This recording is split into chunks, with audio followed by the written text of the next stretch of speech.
Model-model pembelajaran oleh Muhammad Ali Sobri, Helen Saparinggo, Sufyan, dan Zulfadli. Yang pertama, model pembelajaran berbasis ICT. ICT adalah Information and Communication Technology atau dalam bahasa Indonesianya disebut dengan Teknologi Informasi dan Komunikasi. ICT ini mencakup dua aspek. Yang pertama, aspek teknologi informasi, dan yang kedua teknologi komunikasi.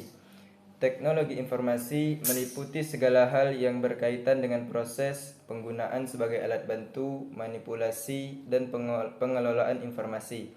Teknologi komunikasi mencakup segala hal yang berkaitan dengan penggunaan alat bantu untuk memproses dan mentransfer data dari perangkat yang satu ke lainnya.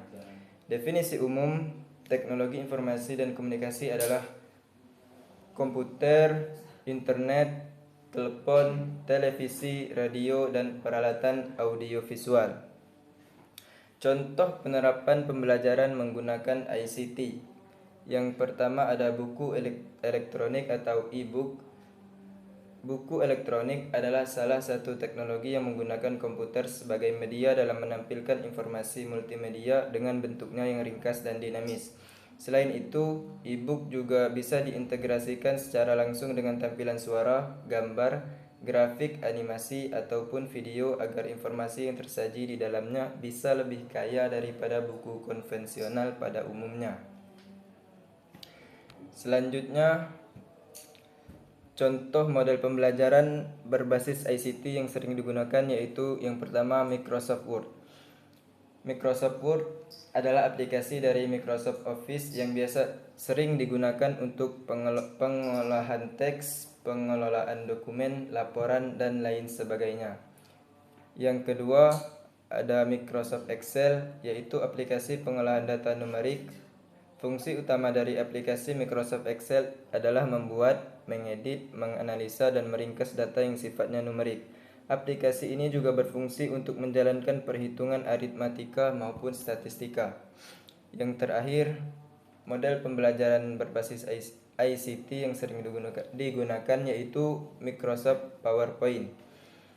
PowerPoint merupakan salah satu aplikasi dari Microsoft yang diperuntukkan sebagai media presentasi.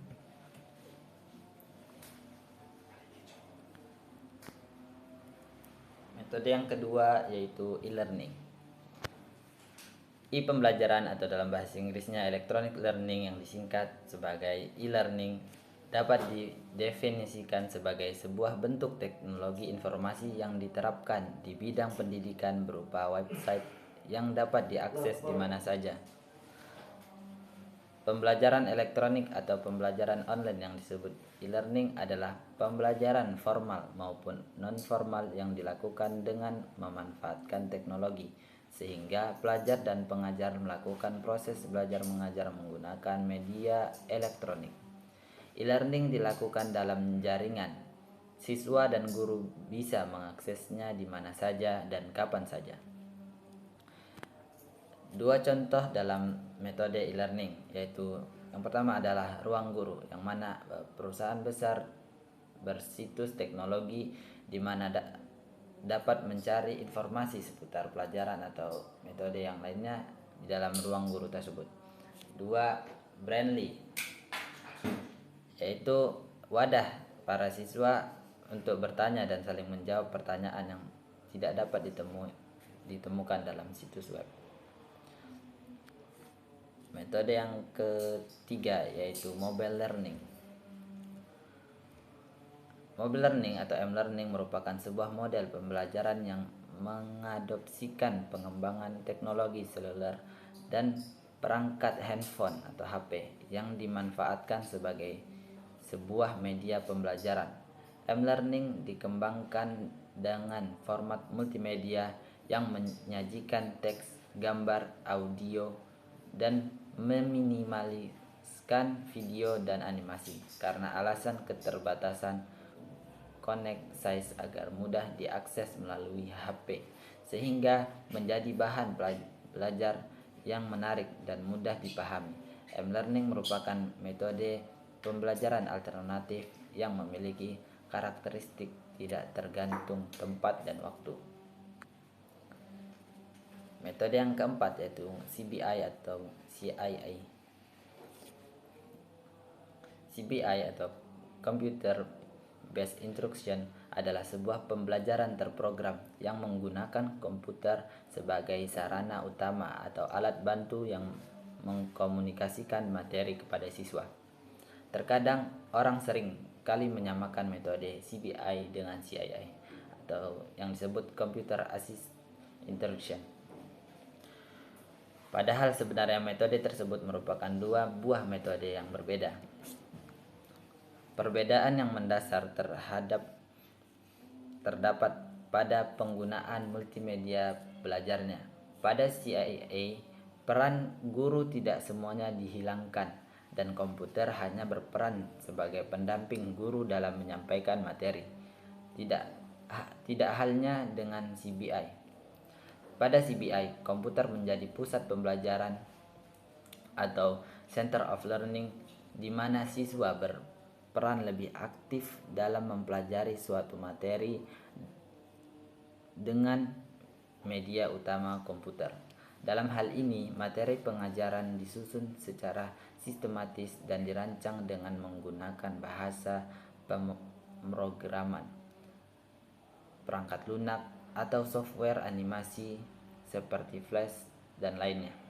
Pemrograman materi pembelajaran tersebut meliputi penyampaian informasi, pemberian contoh-contoh soal, tugas-tugas, dan soal-soal latihan. Penggunaan CBI dalam kegiatan belajar mengajar dapat dibuat dalam berbagai bentuk dan model. Bauer dan Hilgard membagi dalam 3 model pembelajaran, yaitu yang pertama adalah tutorial, yang kedua mensimulasikan program-program aktual, yang ketiga eksperimen tanpa menggunakan alat dan bahan. Selanjutnya, Teaching Aids. Teaching Aids merupakan media bahan ajar guru yang digunakan dalam kegiatan belajar mengajar di kelas. Teaching Aids diharapkan mampu mempermudah kinerja guru dalam menyampaikan materi kepada siswa. Kegunaan Teaching Aids dalam proses pembelajaran diantara lain sebagai berikut. Yang pertama, menjadi pedoman bagi guru dan siswa yang akan mengarahkan semua aktivitasnya dalam proses pembelajaran. Yang kedua, dapat membuat materi pembelajaran yang abstrak menjadi lebih konkret atau nyata sehingga mudah diterima dan dipahami oleh siswa. Yang ketiga, menjadi informasi pelajaran yang disajikan dengan tepat akan memberikan kesan yang mendalam pada diri siswa. Dan yang keempat, mengatasi sikap pasif siswa, menjadikan siswa lebih interaktif, kreatif, dan aktif.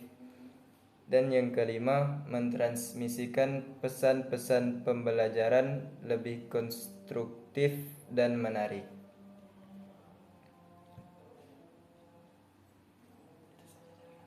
Sekian, itu saja dari kami. Kurang dan lebihnya kami mohon maaf. Wassalamualaikum warahmatullahi wabarakatuh.